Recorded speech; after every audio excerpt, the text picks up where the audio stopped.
2.5 ஆண்டுகள் முதலமைச்சராகவும் எடப்பாடி வெளியான பரபரப்பு தகவல்.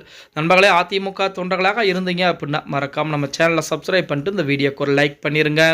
அனைத்திந்திய அண்ணா திராவிட முன்னேற்ற கழகம் இந்த தேர்தலிலே 3ஆம் இடத்திற்கு தள்ளப்பட்டிருந்தாலும் எடப்பாடி பழனிசாமி அவர்களுக்கு மிகப்பெரிய வாய்ப்பு என்பது இருந்து கொண்டுதான் இருக்கிறது அப்படின்னே கூட சொல்லலாம். அதாவது தமிழகத்தை பொறுத்த வரைக்கும் தொங்கு சட்டசபை என்பது அமைவதற்குத்தான் வாய்ப்புகள் என்பது அதிகம் என ஆல்ரெடி கருத்து கணிப்பு முடிவுகள் புறம் வெளிவந்திருந்தது. இப்படிப்பட்ட ஒரு சூழலிலே தமிழகத்திலே 3ஆம் இடம் பிடிச்சிருக்கக்கூடிய அதிமுக, 2ஆம் இடம் பிடிச்சிருக்கக்கூடிய திமுக, இந்த இரண்டுமே சேர்ந்து கொண்டால் அதிமுக மிகப்பெரிய ஒரு ஆட்சி அமைக்கக்கூடிய ஒரு சூழல் என்பதுதான் இருந்து கொண்டிருக்கிறது என செய்திகள் என்பது வெளியாகி கொண்டு இதுவரைக்கும் எடப்பாடி பழனிசாமி தரப்பிடமிருந்து எந்த விதமான தகவலும் வெளியாகாத ஒரு சூழலில் திமுகவை பொறுத்துவதற்கும், அதாவது திமுக அதிமுக கூட்டணிக்கும் இதுவரைக்கும் திமுக தலைவர் ஸ்டாலினும் எந்த விதமான பதில்களையும் சொல்லாமல் இருப்பதுதான் மிகப்பெரிய ஒரு சந்தேகத்தை ஏற்படுத்தி கொண்டிருக்கிறது அப்படின்னே கூட சொல்லலாம்.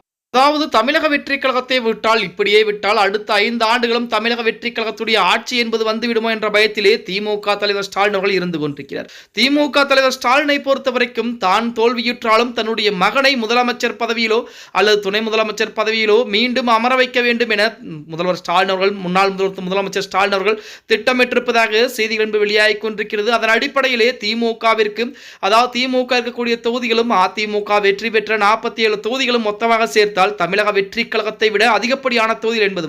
இதுவரைக்கும் தமிழகத்துடைய ஆளுநர் எந்த விதமான தகவலையும் சொல்லாமல், ஆட்சி அமைப்பதற்கு விஜயை கூப்பிடாமல் விஜய் அவர்கள் நேரடியாக சந்திப்பு நடத்தினாலும் பெரும்பான்மை நிரூபித்து வாருங்கள் என தமிழக ஆளுநர் திருப்பி அனுப்பி வைத்திருக்கிறார்.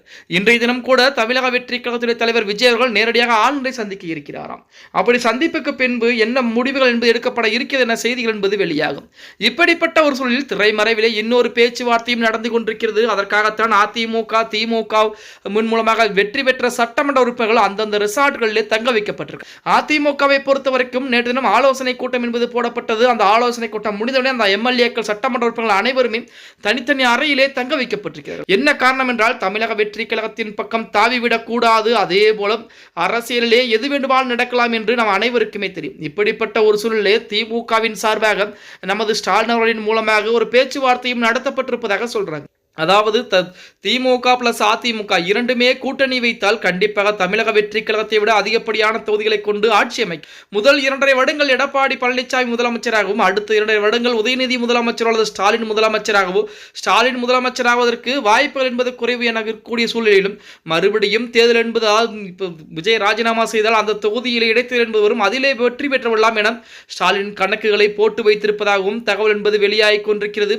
அரசியலை பொறுத்தவரைக்கும் நிரந்தர நண்பனும் கிடையாது, நிரந்தர எதிரியும் கிடையாது என நம் அனைவருக்கும் தெரிந்த ஒரு தகவல் தான். அதிமுக திமுக கூட்டணி என்பது உருவாக்கலாமா, உருவாக்கினால் என்னென்ன பிரச்சனைகள் வரும் அப்படிங்கிறத கீழே மறக்காம கமெண்ட் பாக்ஸ்ல பதிவு பண்ணுங்க. ஓகே கைஸ், வீடியோ பிடிச்சிருந்தா மறக்காம லைக் அண்ட் சப்ஸ்கிரைப் பண்ணிக்கங்க.